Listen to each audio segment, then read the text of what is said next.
GMAC, GMAC, GMAC. This is Paradigm Live, your one place a week to catch up on all things CyberBrokers. I'm Mike Carterell, your friendly leftover and community manager, and I'm Brianna. You know me as Lady Diamond Hand. I help with marketing and lore and a lot of other fun stuff going on at CyberBrokers. We've got another great episode for you today, teasing our special guest, Sam Bailey, who's going to be diving into lore with us. But before that, let's talk about exactly what CyberBrokers is quickly.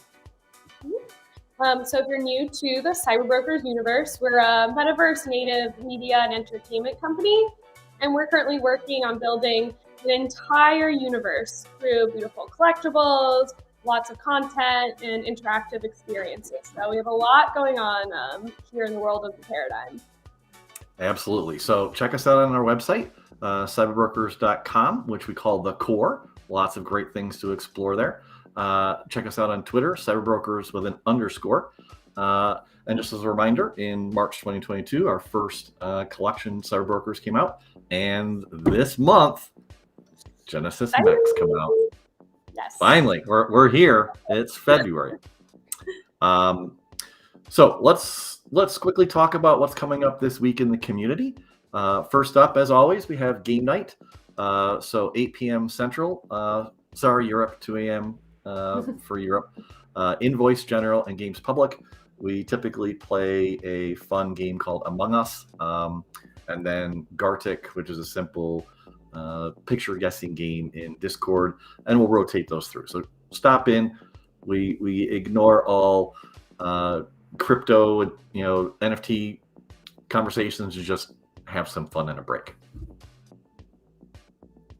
And then we have our weekly fashion events that are coming up. So keep your eyes peeled for today. We'll have a poll on Twitter where we have a few items from our CyberBrokers collection, and you guys will get to choose which one you want us to bring to life as an AR filter.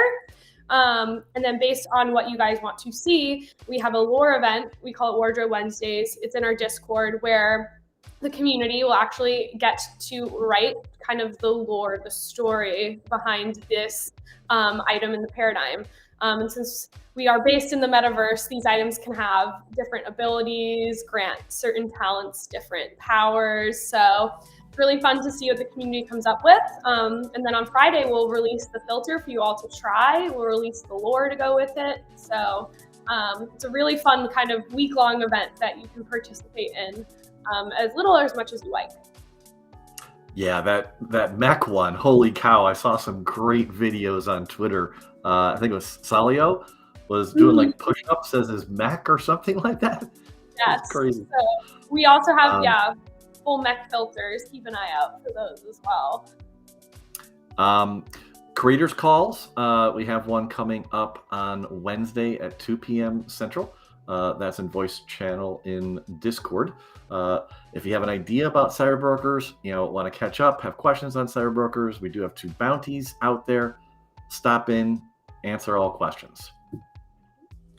And then on Wednesday, as we kind of teased a little bit in the beginning of this, we had a new lore, new story drop last Friday. So we're going to have a spaces where we're kind of going to dive into the lore.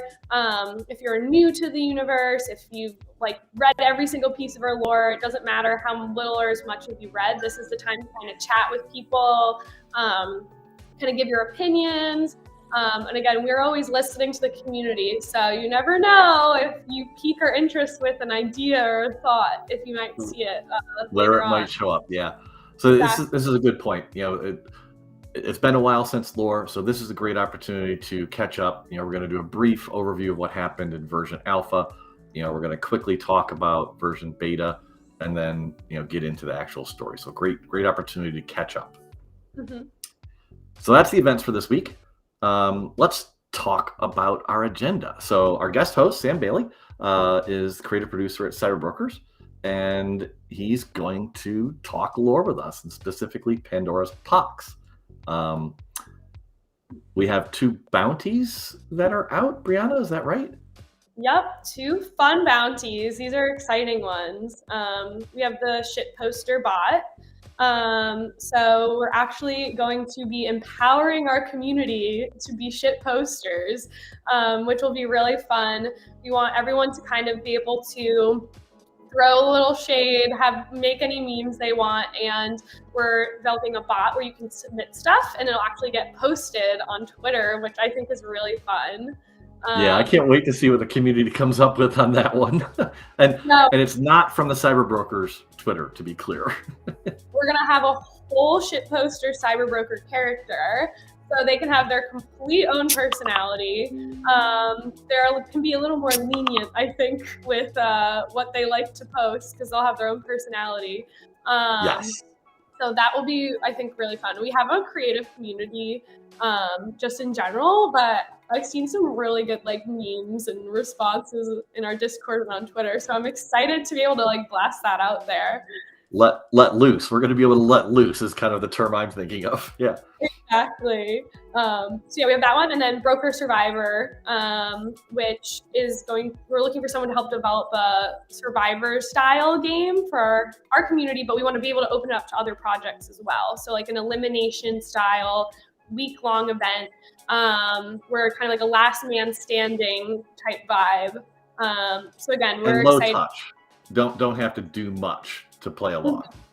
Yeah. Again, we're kind of, the vision with this is we want people again to be kind of like going back and forth in Discord, get that competition going. So excited because I think this will be fun for our community, but again, we're very big on wanting to kind of like open up our world because this is the metaverse. So this will be a fun opportunity to hopefully connect with other projects as well in the future. Cool. And we're going to talk about in a minute some events coming up. We have 3: NFT Paris, NFT NYC, Consensus, and of course, mech part reveal continues. So let's briefly talk about how to get a mech. The first option, is a little bit above the roll the dice option. So, reveal if you have them or buy some TPL mecha parts, and then use Pretty's shop to see what you got. From there, you can collect the pieces you want, which is kind of leads into step 2. You can buy the revealed parts already, the styles you want. So that's kind of the collect side of things. So if you have the time and you want to get more into it, you can collect. But the other side. Mm-hmm. So if you're kind of just looking to buy a fully assembled mech, all you got to do is, go on OpenSea and hit buy. Like we mentioned, assembly is happening in February. We're in February, so really soon. So you can wait until those are minted and you can just buy a fully assembled mech that you like. But it doesn't have to be your forever mech. Later down the line, there'll be an opportunity where you will be able to deconstruct it and be able to use the different parts of it. So again, if you're just you don't know if you want to customize yet, you can buy a fully assembled one, use that, because you're going to use your mechs for our whole new game mission system coming up. And then down the line, you'll be able to make it kind of more of your own. So it's another route if you don't want to do the whole assemble process. And we look forward to providing much more details on that very, very soon, because it is February. Mm-hmm. There's a whole bunch of requirements as far as what parts you need and how you match the engine model. We're not going to go into that here, but if you go to the blog on the website, there is a great blog that walks you through all those details. So cyberbrokers.com/blog. Okay, we've whipped through the standard stuff. Now it's time for the fun stuff. And first up, we're going to talk about NFT Paris. Josie goes back to Paris. Mm-hmm. So I've got some more details on that. NFT Paris is February 24th, 25th. There's a special offer for CyberBrokers. So 60 euros for a 2-day pass. And I think the current price is almost 400 euros. So that's an amazing offer. Grab your tickets. We're doing things a little different. So in the past, everyone's kind of held their meetups outside the conference because there was no way to be inside the conference. These conferences weren't that style of conference. NFT Paris is very different. So the location is iconic. It's right next to the Eiffel Tower. It's one big open facility.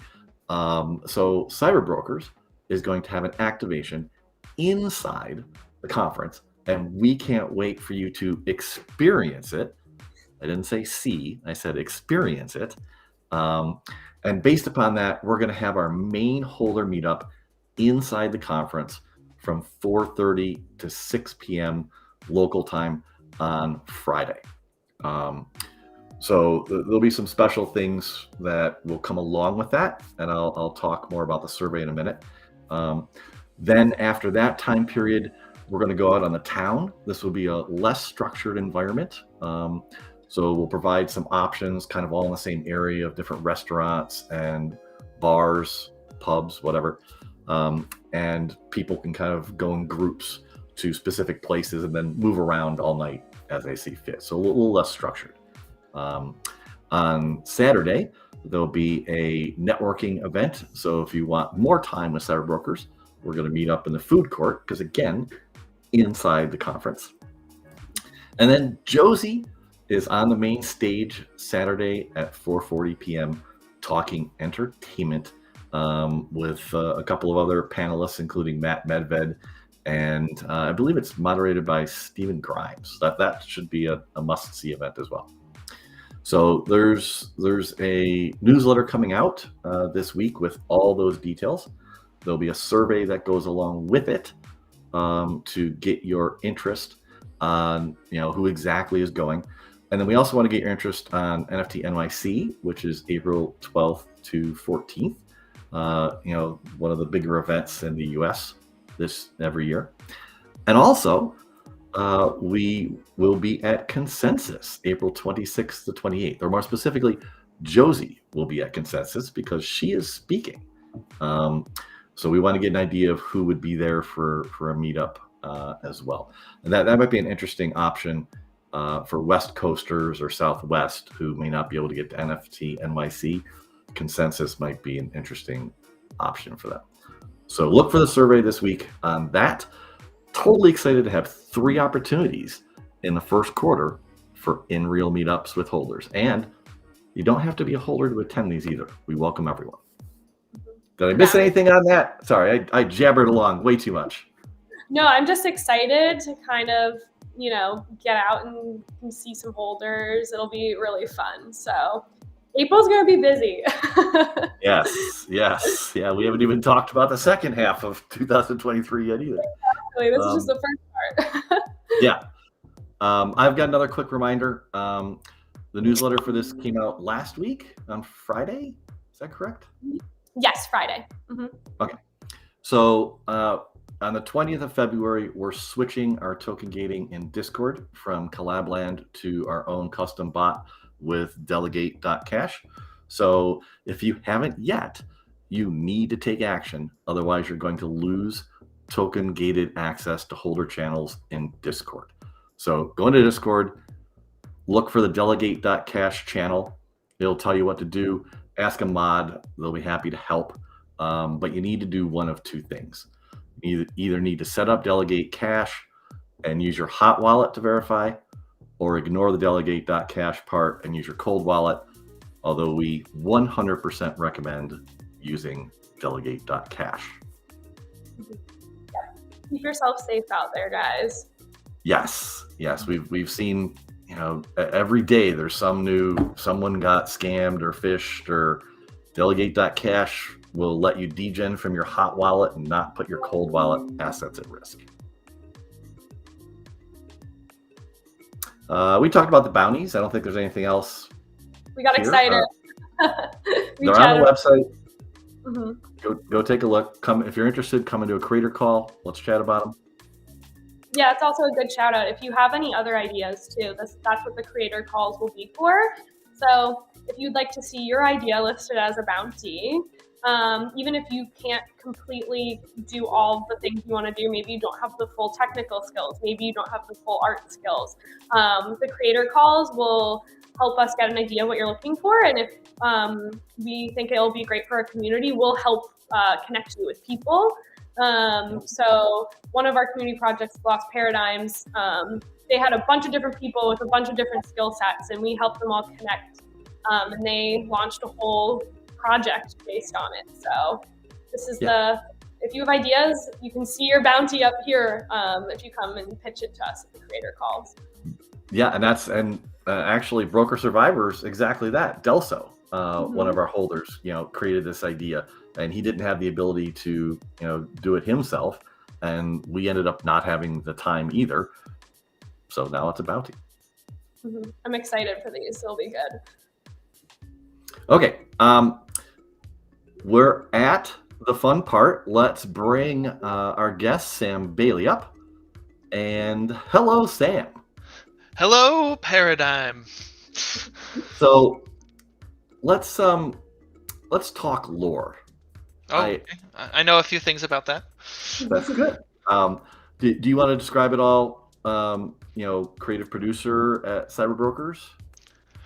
Yeah, I kind of am in charge of the lore and the world building and game design stuff, along with a smattering of 100 other roles, because when you're a small company, that's what you do.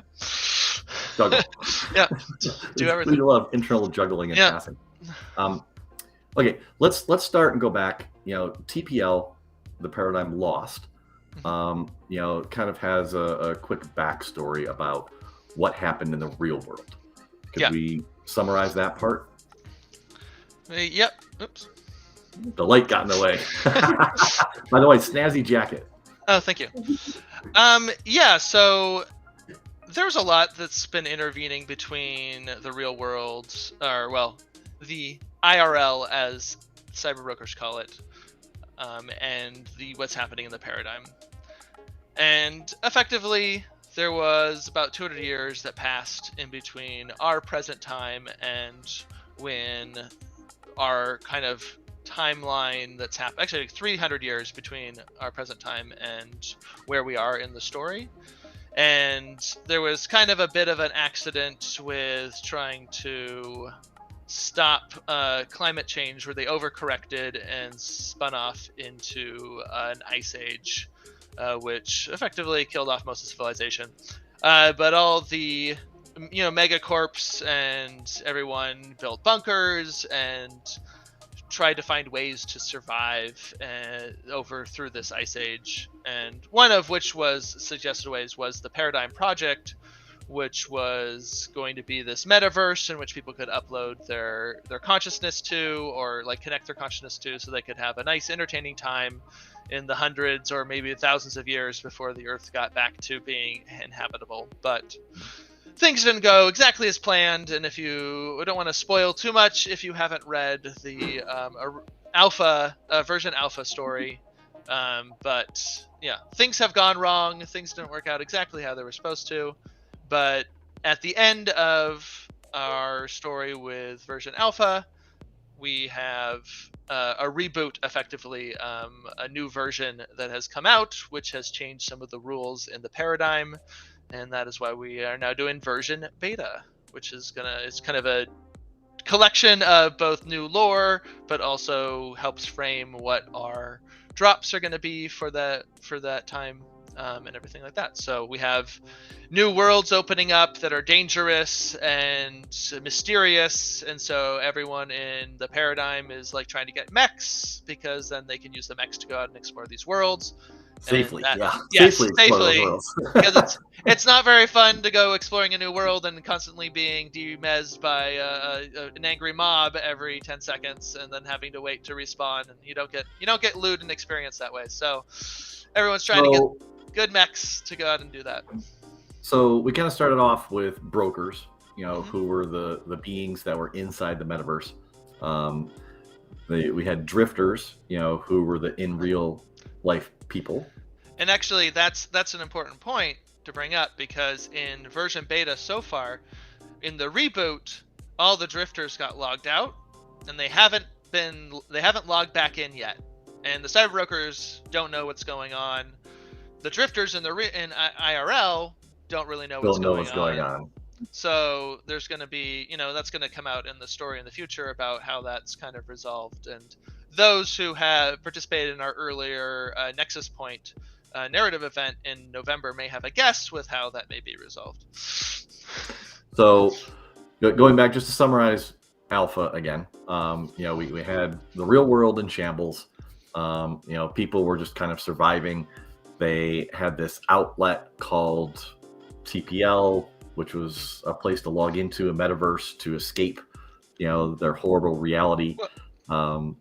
They interacted with brokers, who existed in the metaverse, and that's kind of where version alpha existed in the storyline. Yeah, and it wasn't just an escape. Like, that's of course what a lot of people used it for, but it also was an important method of communication between disparate groups in the real world, in IRL, of like communities, because there wasn't great communication in IRL. But the paradigm uses quantum connections, which means they don't need direct connections. You can connect from anywhere and it's instantaneous. It ignores, some fundamental rules of the speed of light and all that sort of stuff. And so people, real live humans were using it to communicate, make trades, find out where other survivors might be to raid them, stuff like that. So there's still plenty of scammers online, just like now in our reality. And so people had to be careful in the paradigm not to give away too much information, but also, finding the right people to trust that you can trade with or communicate with and exchange information. So it was metaverse doesn't fix humanity. Yeah. So the drifters being kicked out of the paradigm actually has a pretty profound effect on IRL, with how they were working there, because all those communication lines are now down effectively for them. Yeah. So Brianna, you were part, managing the writers' room in version alpha. Who are our main characters from version alpha as a recap? Yes. So if you're new, like we said, we've got kind of this dystopian sci-fi type universe. And our first story from version alpha was told from the perspective of a drifter. So this was someone who lives their full life in real life in this ice age in a bunker. And she kind of logs into the paradigm every day as her escape. And she has a job in the paradigm. She has a job in the real world, but she has a whole life in the paradigm. So that was our main character, Spice, which was kind of cool because we got to explore the paradigm kind of through the eyes of someone who isn't in there full time, like a cyberbroker. They live their entire lives inside. So we had Spice, our main heroine of the story, and she had a few cyberbroker friends. So we have Zinc, who's a member of the cleanup crew. So if you're new to CyberBrokers, our CyberBrokers are one of 50 talents, and they each play a role in the world of CyberBrokers. So Zinc was cleanup crew, so he helped fix the glitches, helps with updates, things like that. And then we had her other friend, Unironic Ken. So we've got some fun names in the metaverse. And he is a leftover. So Mike is a big fan of the leftovers. My cyberbroker is also a leftover. So the leftovers are kind of the cyberbrokers who weren't assigned a talent. So they're kind of just considered like jacks of all trades. They kind of don't have like a hardwired quote unquote purpose in the paradigm. So they're the biggest of our talents. If you're looking into the collection, that might be something you're kind of curious about, is kind of diving into kind of the different talents and what they do. And we're really excited because in version beta, we're going to build that out more. Kind of what does it mean to be a cleanup crew? What does it mean to be a nun, a chef? And we're going to get to sheeple very soon in this conversation. Yeah. So sheeple, which is another one of our talents. So if you're looking at our collection, some people go just pure aesthetics, but some people really want to go for kind of a talent. So that's also a fun thing. If you ever want to hop in our Discord, like you can kind of ask some questions about the different talents and kind of get a vibe. Because some people are very attached to certain talents. And there was a fourth character that came in at the end? Yes. So I don't want to necessarily spoil too much because she comes in later, but we do have a character who comes in, and she's a smuggler named Saleya. So I won't say too much about her in her version alpha story, at least. But they all are kind of very distinct, big personalities, kind of working together to, they've uncovered essentially a secret organization working in the paradigm. And so our first story is kind of them kind of learning about this and learning a lot of truths about really what is the paradigm, what are CyberBrokers, like, and as someone who's a big sci-fi fan, we kind of touched on, you got the baddie, you've got kind of like the implications of what does this mean, like what does it mean to be kind of human, what does it mean to be a drifter or cyberbroker. So we have a lot of fun different themes in version alpha, and we're kind of going to touch on some different ones in version beta. You don't have to read version alpha to get into version beta, which we're going to discuss now, but if you're into kind of like sci-fi adventure, digital world, dystopian, it's a good story. I think you'll get pulled in, I think, to the world of the paradigm pretty quickly. So, summary: there's 16 chapters. They're kind of like a book because they're sequential, that are available, that get into all sorts of great storylines. That includes love triangles and this mysterious organization called Shadow, and kind of there's a little tease, Sam, of what's coming up with the fire at the end there, and basically, version alpha. The flame. Yeah, sorry, the flame, not the fire, the flame.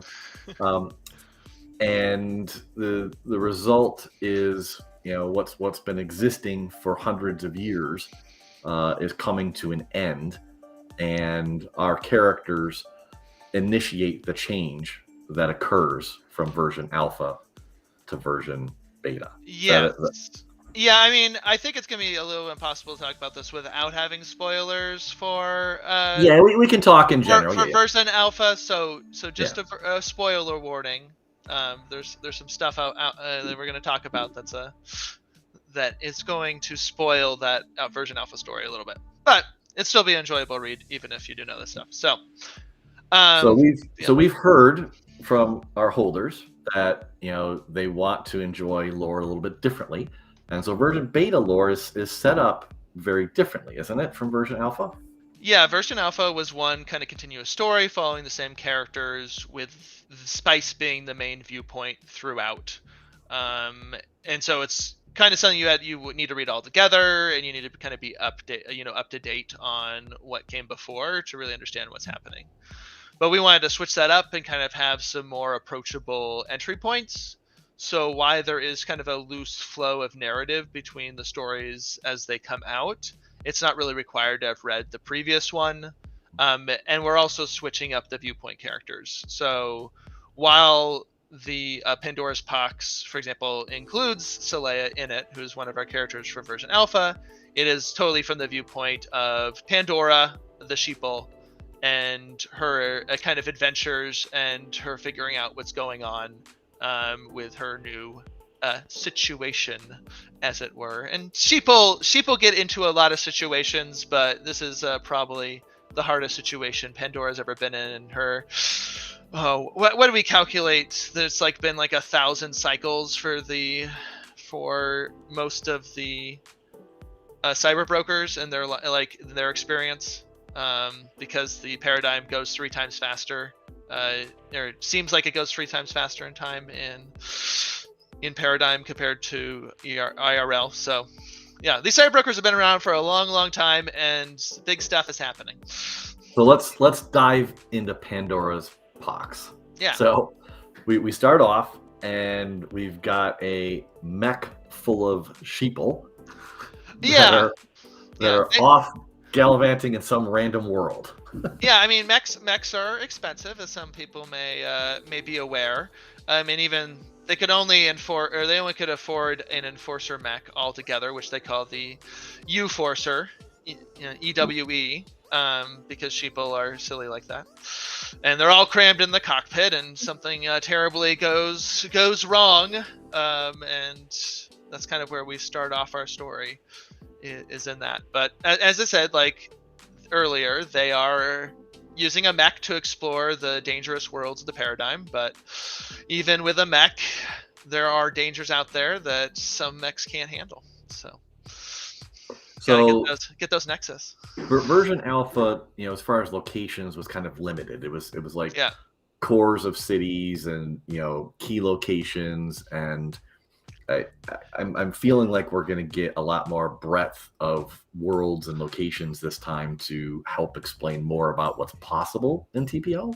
Yeah, in version alpha, they find out that everything that they thought was their world was effectively the tutorial zones of the world, with a very few exceptions that were more glitches or stuff that was hacked open than it was intended.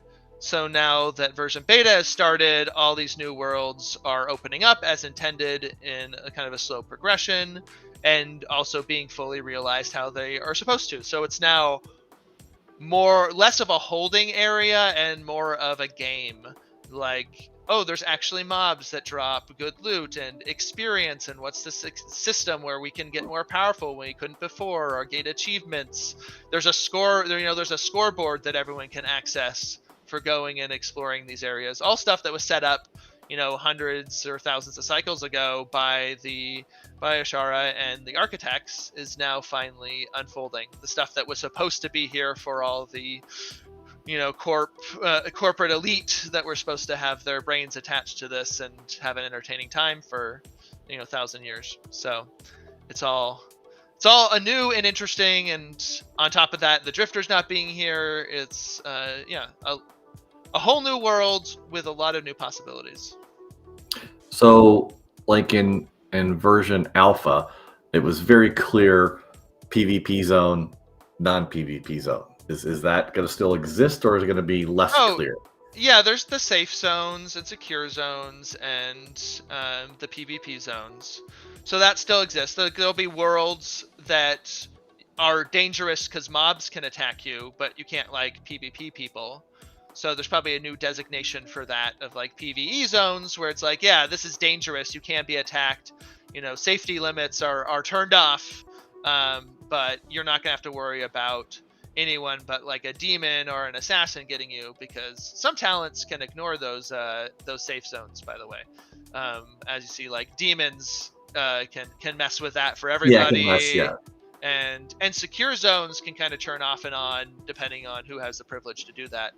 But even then, you have hackers that can change the rules of a world, because every world every major world has a source tree. So the Merkle tree is kind of the source for the world of Terra Novum, of which the capital Era Novum is set, and that's a kind of a sprawling landscape of many cities, magnetics in there, and a lot of different places that the brokers are from, and their names and stuff are in this area. And the Merkle tree is the source tree for that, and that's where all the code gets transferred through from the source stream, which is kind of the underlying data network between the different worlds. And so that's all. That's all. Now we're diving a little bit too deep into the backstory. That's all in the glossary. Check in the glossary and all that. So let's get back on track. Sorry. Yeah. So let me do that for you. So Brianna, you started the sheeple thing with an audition. So these sheeple are very specific sheeple. Could you talk about that? Yes. So we are really big on roping the community into our lore. So we've actually held 2 casting calls so far for version beta. And Pandora, who is our main character in this first story, her name is in it, obviously, Pandora's Cox. She was actually a community member's submission. They replied to our casting call. We were asking for sheeple. We kind of liked the little blurb that the community member had written about her. It was something like, she's a sheeple, but she's not sheepish, which kind of fit this idea of how we kind of wanted her to be a character that kind of questioned maybe her talent or her coded purpose in the paradigm. So our main character is from our casting call. We also have a few other sheeple featured who are also from the casting calls. So we're really excited that basically all the characters besides Leia, who is a character from version alpha, they're all from community submissions. And our next story coming out will also include a lot of community characters as well. So always keep your eye out on Twitter. We usually always post those as announcements as well in Discord. But if you have a broker and you have an idea for their backstory, or even if it's just like a sentence, you can submit to the casting calls if you think that it fits you, because we kind of will give a little blurb about what we're looking for. We'll go through them, and if we think it's a fit, we'll write them into the story. So really excited to start off version beta with 2 stories that will feature heavily all community casting call submissions. I love that.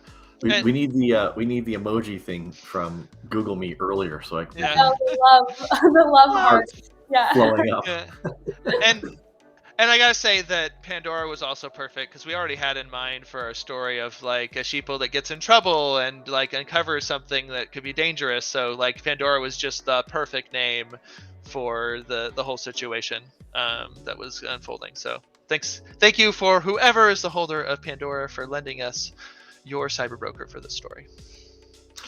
So let's dive into the sheeple that doesn't talk or express themselves, and then something happens, and all of a sudden they can't stop expressing themselves. That's kind of what I got from this, right?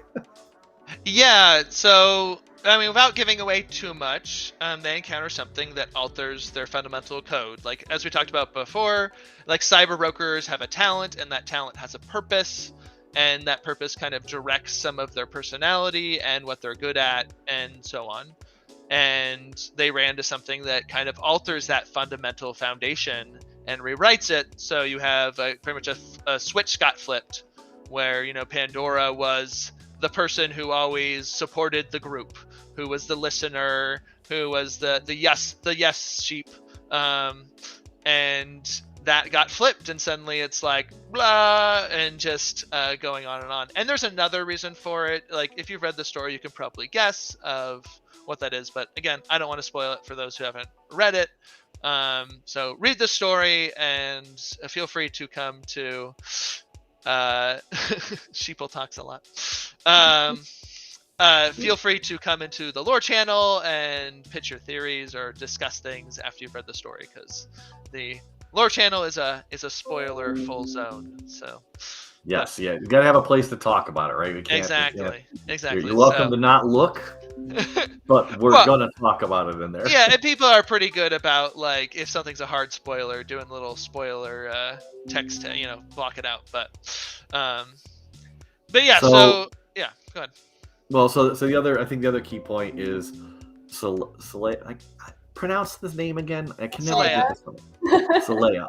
Yeah. Saleya. Sorry. Yeah. She kind of ends up making an important choice during this story as well, which I'm assuming is going to play out somewhere else later. Yeah. So Saleya had run into the same kind of code altering encounter that Pandora does in the story previously, and thought that by going out into where no one was, in some remote area, avoidance, she could avoid the problem and wouldn't have to worry about it. But in encountering Pandora and realizing that this thing is going to happen no matter how far she runs, she pretty much comes to making a choice that she has to do something about it. Which, is going to lead into some of the events and some of the cool community stuff that we're going to be doing later in version beta. So we're the next 3 stories are going to kind of be important for setting up some of that. So stay tuned. So each story is going to involve more, new talents and explore those talents. They'll be from different points of view of, possibly a new character, but still include the original characters and places interacting. Yeah, like I can give a little bit of a spoiler, a teaser, more of a teaser for story, our second story in version beta. And we're going to dive a little bit into the politics and the government setup of the paradigm, because one of the things that we did with our Nexus Point narrative event in version alpha was gave the community a chance to pick how the paradigm was going to be governed in the version beta when the update happened. And they chose to kind of have a council that included brokers and drifters and was kind of a more fair way to rule, rather than just the simian politicians dictating everything on majority. Yes, Mike, is this about leftovers? Well, how do you have a council with drifters if there's no drifters logged in, is my question. Well, I mean, they just didn't show up to vote yet, so there's some empty seats, and I'm sure there's a few brokers who are pushing through as many pieces of legislation as possible that may hinder that. So there's a little bit of a lack of representation currently. But leftovers do have a seat on the council, even though they're like half the CyberBrokers. They get a seat. That's so kind of you. How things are set up, but we're gonna dive into that, and we're gonna get some nice perspectives from various characters, like from the politicians, and get a little backstory of how the politicians came to be, because they are obviously very different as these kind of apes in suits than your standard cyberbroker who's very human. So we'll dive into some of that, and we'll dive into how that government functions and what the government's doing about all these new worlds and how that's affecting everybody, and what's on fire, what's the crisis, and how are people going to play politics to get what they want and take advantage of those crises. So it'll be fun. I just want to let you know I'm all for leftovers and drifters uniting to overthrow the rest. That's my theory. Hey, I mean, again, check out that Nexus Point event and some of those decisions that's in our version alpha storyline on our core. There's a section that goes through the dialogue and the choices that were made during then, and there may or may not be a drifter revolution at some point. So, and that may or not include some leftovers. Just I know one it's going to include. Okay, so Brianna, the writer's room still exists. As a matter of fact, you went through a casting call with that too, right? Yeah, so before we kind of switched over to version beta, we had some new people join our writer's room. We're looking forward to kind of roping them heavily into I'm just laughing at ballistics text. Writer's room, our community members. You do not have to be a CyberBrokers holder necessarily to be in the writer's room. We provide a few opportunities, actually, if you're not a holder, to kind of get involved in our universe. So we kind of work with the writer's room to help develop some stuff with stories. They have helped us, version alpha, with plot points. They've helped us write descriptions for kind of artifacts in the paradigm. We've had debates about how time works, how wallets and inventories work. So if you're interested, that's something you can hop into the Discord and kind of ping me. You can just ask questions. One of the mods will direct you to the right place. And we're always looking for people who kind of just like to go back and forth about world building, have ideas about stories to be in our writer's room. But also, even if you're not in our writer's room or that's not something you want to be a part of, if you have ideas for story pitches, worlds you want to see, again, just hop into the lore channel and brain dump anything, because we want the metaverse, the paradigm, to feel alive and very much like a part of our community. So throw in like AI generated images of a world you like to see, like there's a brain dump of a character, like, you know, the most absurd idea, just put it in there, because we're looking to bring your ideas to life. One of our goals here at CyberBrokers. So never be afraid. There are, you know, no bad ideas, we like to say. Just throw them in there, and we can go back and forth and help you work on either story, a location. There's lots of opportunities to world build with us if you want to be super involved or even just a little involved. Yeah, absolutely. And I just want to address the non-sheeple in the room, because Ballistic keeps trying to dress his ad buddy up as a sheeple, and it's not going to work. Sorry. Keep trying. Yeah. Well, I think, and there's a reason for that, because sheeple. So we actually, because we had this story incorporated sheeple, we had to figure out what the sheeple's purpose were in the paradigm. Why was this talent set up in the first place? To have a bunch of people who were just like sheeple, right? And we figured that they were QA. That sheeple would go find the shiniest thing, and they would all herd together and stress test the paradigm, and would just put their heads in everything. And if you've ever seen a real sheep, if you ever encountered real sheep, they do this all the time. They love to they get their heads stuck in fences, they trample over everything, they just like go everywhere. And so we thought that made cool sense. And that's why they herd together. That's why they are always doing silly stuff. Their desire, or their survival instinct is rather low compared to potentially other talents. But this is why if you have an ad buddy that's dressed up like a sheeple, they can pretty much follow a herd of sheeple and start getting them to buy things, because sheeple are very, very suggestible. So it makes sense that an ad buddy would use that strategy. yeah, and I look forward to whatever casting call comes next, and to see an ad buddy dressed as that.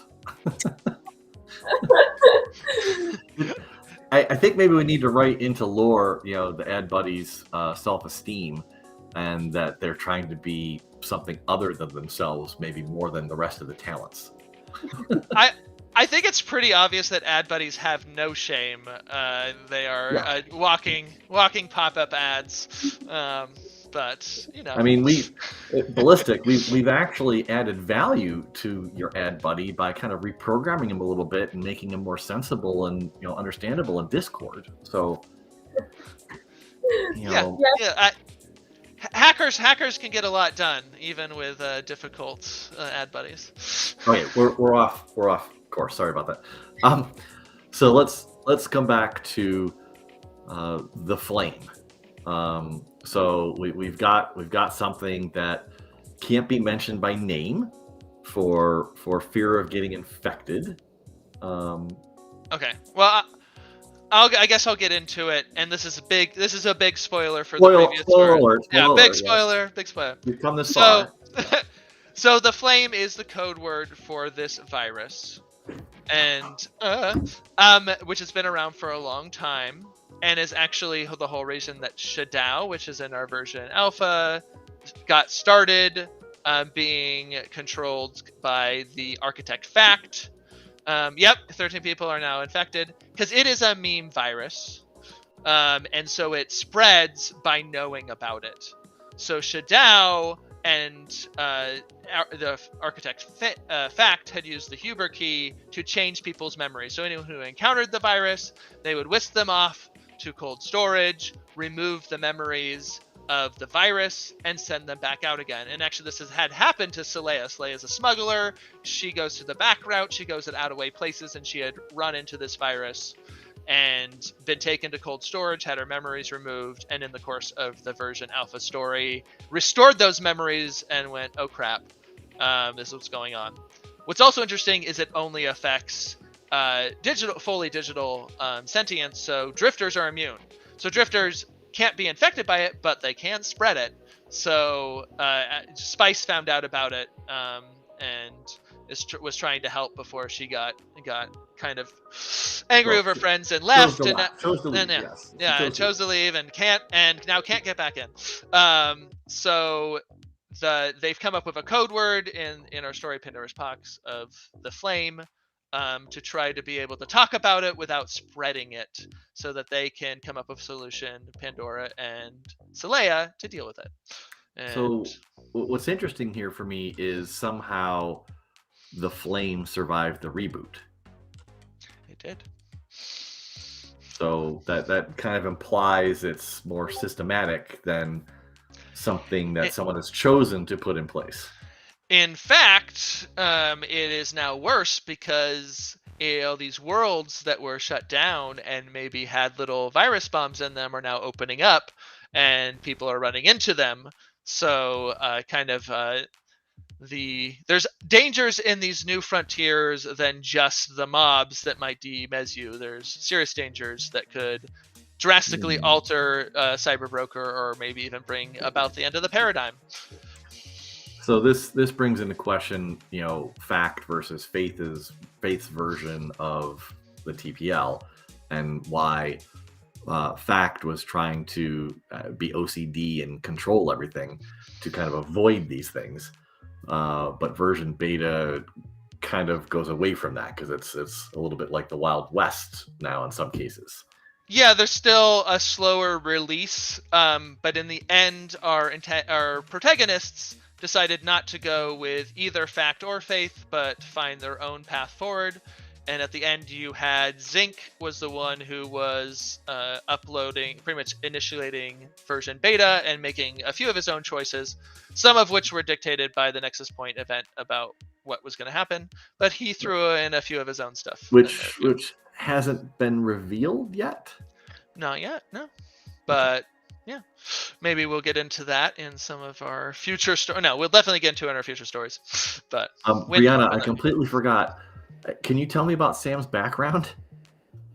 Oh, yes. So that's our cover art for Pandora's Box, our newest story. So you can kind of see a little sneak peek of what our characters look like. But if you read our lore on our website, we'll actually have little call outs, which you can see actually the CyberBrokers that are being talked about in the story, which is kind of cool as you're reading through. Since there are 10,000 of them, it's hard to keep track of them all. So I'm getting to see their image as you read through, I think helps with the visualizing everything. Yeah, I love that. And that's a good point on the website. There's a new section? Mm-hmm. Yeah, so now we are onto our version beta story. So again, these are going to be more standalone stories. You don't have to read them in a particular order. You can read one and kind of, pick it back up, a few months later if you needed to, and not feel, lost. So you can check out that on our website. If you go to the story section in our menu. And again, that's free for everyone to read. You do not have to be a CyberBrokers holder to read that or to engage in our lore channel on Discord. So if the storytelling aspect of CyberBrokers is really interesting to you, I suggest you can check it out. Send us your thoughts, have some friendly, discussions in the lore channel. You can get immersed in our story without having to own a cyberbroker, which I think is a great way to kind of dip your toes into the universe of the paradigm.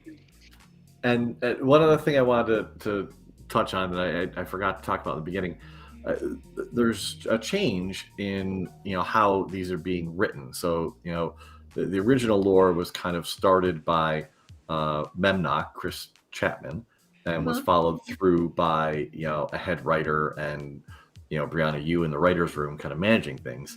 But now there's input from Sam and Brianna on lore now, as far as the chapters are concerned. So we're getting multiple inputs into the storyline, right?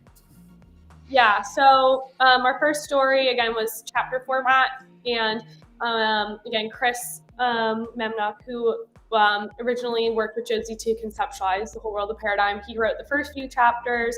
We had different writers kind of helping on different parts.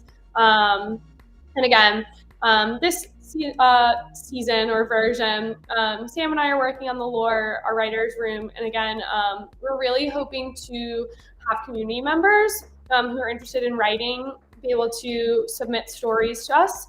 I think a really cool part about our universe is that it is the metaverse, which not only means that our worlds can look super different, which means art styles, but it also means our stories can be told in really different styles as well. And I think it's cool because everyone has different tastes and different things they might gravitate towards. So if you have an idea for a story or just a character, again, I'll just reiterate, come into the Discord and kind of just chat with us, because we kind of we love the idea of having different voices, different point of views, different styles of stories too. Like it doesn't have to be a written like a short story. If like you have an idea of it being almost like a chat back and forth, or like a newspaper story, like we have lots of different avenues depending on your style, for you to submit ideas to us.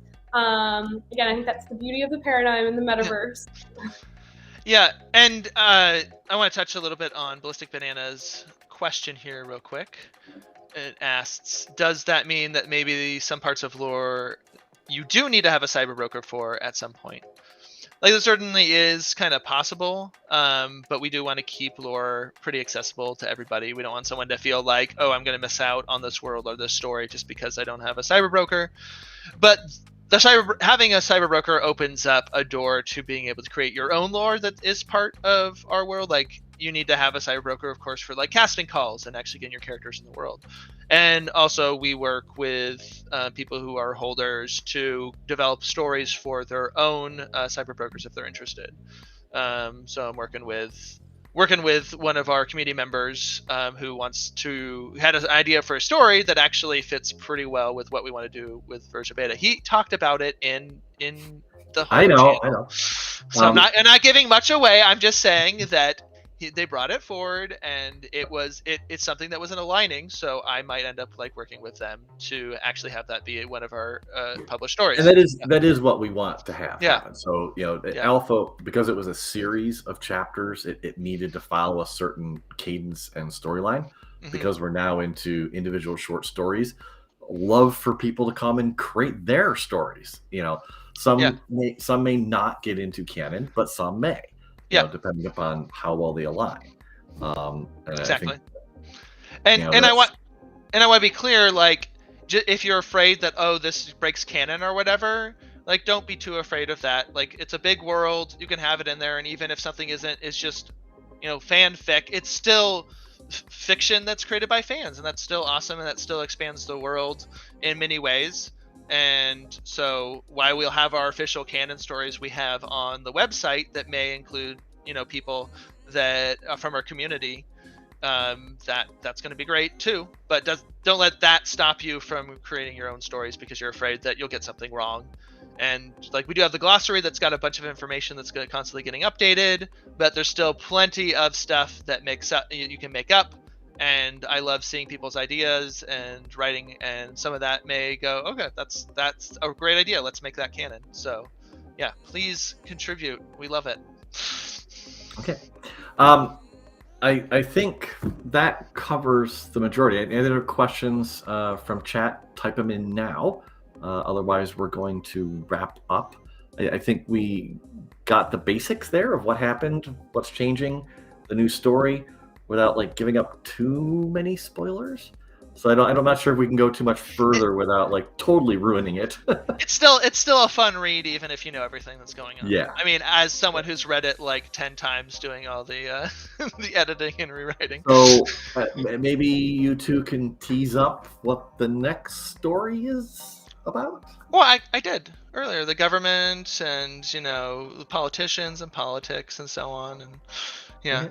And then I'm going to spoil the story after that, even though Mike didn't want me to, which is going to be fun because it's going to be gamer guilds. Ooh. Yeah. Gamer guilds. What talents are those? Gamblers and DJs? It could be just about anyone, but people. As I said before, there's like this new achievement system, and there's a high score system, and there's going to be people who are going to be like going, that's what we want to do with our time, is we want to get that high score.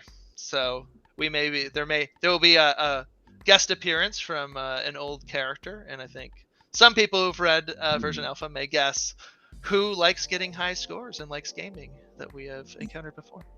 So, yeah, he's been a little changed, if I remember correctly, from beginning to end. So that's definite foreshadowing, given there's stats and brokers and there's stats and mechs, and there's going to be a story about gaming and ooh.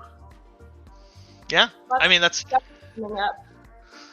some very disparate alpha there. Okay, cool. I think that's good. Brianna, is there anything else we're missing for announcements? I think we took care of everything, right? I think that's everything for this week. A lot going on. So as far as lore, on Wednesday at 7 p.m. Central Time, check out all events in Discord. There'll be a lore Twitter Spaces. So if you want to learn more about lore, get caught up, talk about the new chapter, we will be doing spoilers by then, so be warned. On CyberBrokers Twitter, Wednesday, 7 p.m. Make sure to go into Discord and register for any events this week you're interested in. It will give you reminders. If you haven't done delegate.cash or verified in Discord, do so by the 20th. Please, please, please. It will be of value to you, I promise you. And the survey for all the events coming up will be coming out this week. So look for that. And if you're going to NFT Paris, NFT NYC, or Consensus, make sure to fill that out quickly so we can do some number counts and make sure to give you the special experiences you expect from us. I think that's it. Let's sign off and let's say GMAC, GMAC, GMAC, everybody. See you next week, GMAC. everyone. Thank you, everyone. Bye, y'all.